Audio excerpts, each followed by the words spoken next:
nuo senų laikų ralis Aukštaitija, kai vadindavosi būtent taip. Man labai daug sentimentų jisai atneša ir, sakykime, tie greičio ruožai, ta atmosfera Utenoje, na, tai įvykiai, kurių negalima pamiršti. Greičio ruožai, kurie, nu, nepakartojami yra. Galbūt keletas greičio ruožų Zarasuose yra kažkas panašaus į tai. Bet būtent, sakykime, tas ralis, ta istorija, ta atmosfera, na, vien dėl to verta, jeigu nesi sportininkas, nuvažiuoti pasižiūrėti, jeigu esi sportininkas, privalai padalyvauti. Tai automobilis būtų Opel Astra. Galės jisai galbūt ne taip daug turi, apie 230 arklio galių.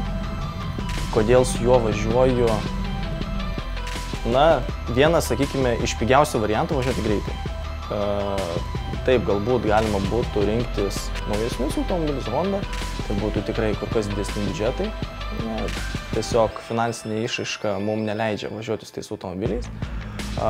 Rezultatas, kurį pasiekėme būtent su šiuo automobiliu, jis yra tikrai geras, mes su juo galime konkuruoti.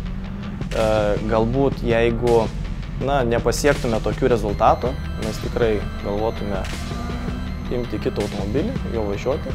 Bet šiuo atveju mes turime greitą automobilį, nedidelius sąlyginai kaštus, 1000 detalių, kurias sukaupėme per turbūt 10 metų ir be problemų galime važiuoti su juo. Sako, kad tos kartos Astros, jeigu labai gerai paklausytum, girdisi kaip rūdyje, ar tiesa? Iš tikrųjų, tai visiškai tiesa. Namuose turime jų keletą tų automobilių, tai, ausų kamštukų reikia naktį miegant. Galiu paklausti tavęs klausimo, kuri tiesiog vieno žinomo ralisto žodžiais. Jūs tai užknisai, kada sėsi į Nicą?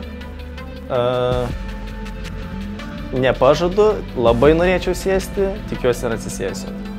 Kiek kartų esi girdėjęs šitą klausimą? Per ralį ar bendrai? Bendrai. Tikrai neužtektų pirštų suskaičiuoti. Tikslas iš tikrųjų klasę nugalėti. Tikrai mums trukdys tai padaryti greiti lietuvių sportininkai. Kiek mačiau, užsiregistravusių sąraše yra nemažai užsienio dalyvių. Tai, tikrai bus sudėtinga kova, reikės iki paskutinio metro greičio ruožo neatleisti akceleratoriaus, dėtis naujas padangas kas servizą.